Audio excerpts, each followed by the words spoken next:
বিসমিল্লাহির রহমানির রহিম। প্রিয় বন্ধুরা, আজকে চলে আসলাম আরেকটি রেসিপি নিয়ে। কিভাবে হাঁস রান্না করলাম এই শীতের দিনে সেটা আপনাদেরকে দেখানোর জন্য।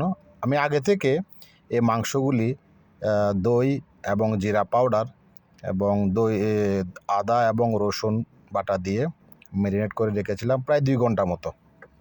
কারণ হাঁসের মাংস যদি আপনি এভাবে না রাখেন তাহলে সিদ্ধ হতে অনেকটা সময় লেগে যায়। আর জিরা পাউডারটি আসলে এখানে অনেক ভালো একটা উপাদান হিসেবে কাজ করে হাঁসের মাংসের জন্য।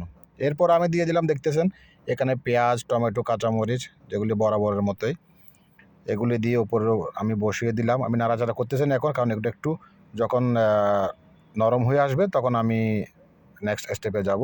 দেখুন এগুলো অনেকটা নরম হয়ে যাওয়ার পরে আমি এখন এগুলো ভালোভাবে মিক্স করতেছি। এখানে কিন্তু আমি কোনো পানি কিংবা লবণ এই দুটা জিনিস এখনও ইউজ করি নাই, কারণ হাঁসের মাংস আপনার সিদ্ধ হতে কিন্তু অনেকটা সময় লেগে যায়। দেখুন যখন তেলগুলা আস্তভাবে উপরে চলে আসবে তখন বুঝতে পারবেন আমাদের হাঁসের মাংস অনেকটা প্রায় 50% আপনার সিদ্ধ হয়ে গেছে। তারপরে আমি আস্তে আস্তে কী করব, এবার আমি দিয়ে দেবো আমার যেগুলা আস্ত মশলা, সেগুলো দিয়ে দিলাম। এরপরে দিয়ে দিলাম আমি আগে থেকে প্রতিবারের মতো আমি যেটাই করি, মশলা পানির সাথে মিক্স করে দিয়ে দিই, কেননা ওই যে শেষের অংশ যেন এখানে মিক্স না হয়, প্রতিবারের মতোই। দেখুন এরপর আমি এগুলো মিক্স করে দিলাম। এগুলো মিক্স করতেছি এমনভাবে যেন আমি আপনাদেরকে এখানে দেখাইনি, আমি এই মশলার সাথেই মিক্স করে লবণ দিয়ে দিলাম, কেন লবণ এবং এই মশলাগুলি যেন ভালোভাবে মাংসের সাথে মিশে যায়, তাহলে আমাদের খাওয়ার সময় স্বাদটা ভালোভাবে পাওয়া যাবে। এবার আমি কিছুক্ষণ রেখে দিলাম এভাবে।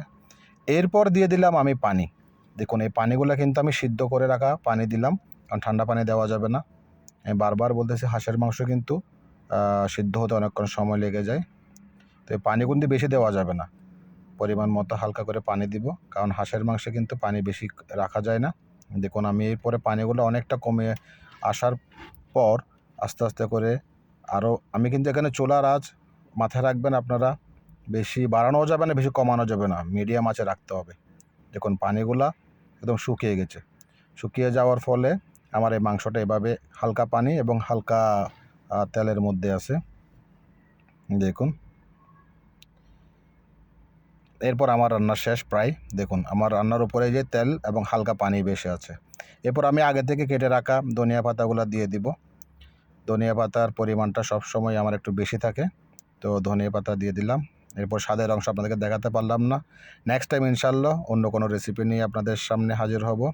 সে পর্যন্ত আপনারা ভালো থাকবেন, সুস্থ থাকবেন। আসসালামু আলাইকুম ওয়া রাহমাতুল্লাহি ওয়া বারাকাতুহু।